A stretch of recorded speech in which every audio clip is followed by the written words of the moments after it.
The city of Jericho woke with the sun, every one. Mud brick walls rose in the warm desert haze as merchants and travellers filled the wide ways. A Roman-lined road stretched through the ancient town, where soon a great story would turn upside down. In a mansion of marble, a rich man sat still, with cedar and pottery, coins on the sill. His robes were the finest that money could buy, yet something inside him could not satisfy. He counted his riches, but counted alone, the wealthiest man in the coldest of homes. At the gate, every morning, the tax tables stood, where Zacchaeus took more than he ever rightly should. The soldiers flanked either side, cold and tall, while citizens passed him with no goodwill at all. He piled coin upon coin on his cold stone desk, a man rich in silver, but poor nonetheless. Then a whisper swept fast through the market that day, like a wind through the spices. Jesus was on his way. The merchants leaned in, and the fishermen heard. The women in headscarves all passed on the word. Through Jericho's alleys the rumour ran free. The teacher of Nazareth was coming to see. Zacchaeus heard it, and dropped what he held. His heart beat like drumming, his spirit was felled. He gathered his fine robes and bolted outside, down the dust-beaten road with a desperate stride. He didn't know why, only felt the deep pull. A man running empty to be made full. But the crowd was a wall, thick and shoulder to shoulder. Every elbow and back seemed to get colder and colder. He pushed and he angled, he stretched on his toes, but the people who hated him wouldn't let him get close. They blocked him on purpose, with scorn in their eyes. The small man stood helpless, cut off from the prize. Then his eyes caught a sight that would change everything. A sycamore fig, ancient, wide, towering. Its branches spread boldly above the worn road, a ladder of bark, not of silver or gold.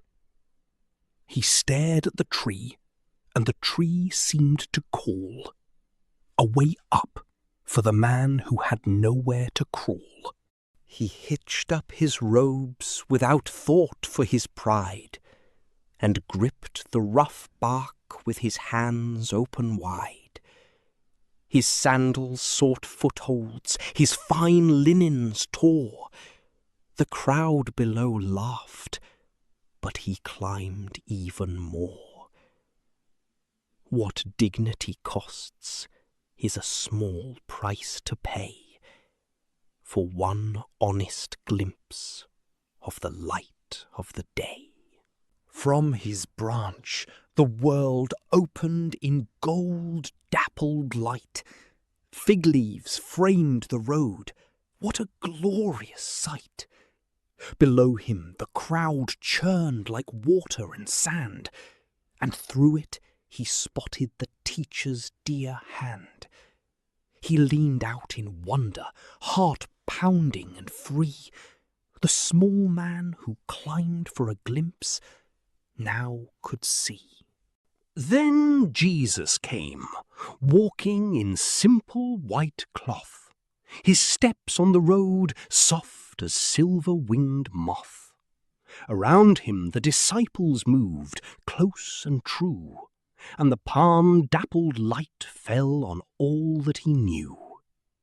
The crowd parted gently wherever he trod, for something divine moved among them. It was God. Then the teacher stood still, and the whole world grew quiet. No merchant, no murmur, no crowd-stirring riot.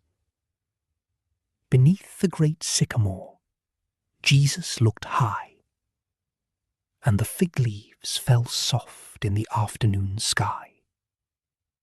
His eyes met the eyes of the man in the tree, as if all of creation had stilled just to see. Then a voice, warm as sunlight, rose up through the air. "Zacchaeus," it called, and it knew he was there. Not sinner or traitor or taxman or thief, but his name, his real name, like a leaf given brief. "Come down, for today I will stay at your door." The man in the tree had been seen to his core. He nearly fell out of that old tree in haste. Down branch after branch, there was no time to waste.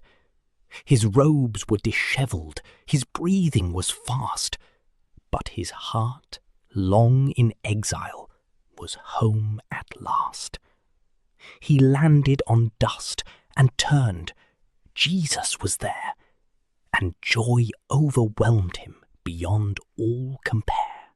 Face to face on the road they stood, short man and grace, one rich beyond reason, one lord of all space. And Jesus said nothing of coin or of debt, no ledger of failures, no list of regret. He simply looked into Zacchaeus' small frame and welcomed him fully, all the same. But the crowd drew together with fury and scorn, their robes pulled tight, their old grudges reborn. "He eats with a sinner," they hissed through their teeth, like a cold wind that coils around the old wreath. They could not understand why the holy would go to the house of the man that they all wanted low. Oil lamps burned golden in the stone-walled room. Bread, figs, and wine filled the air with perfume. At a low cedar table they reclined and they shared, while the house filled with something beyond being prepared. The disciples broke bread, and the stories flowed free. Grace sat at the table where shame used to be. Then Zacchaeus rose up with conviction ablaze. His voice cut the lamplight, a torch through the haze. "Half of all that I own to the poor I will give, and all that I've taken fourfold while I live." No one told him to say it. No law pressed his hand.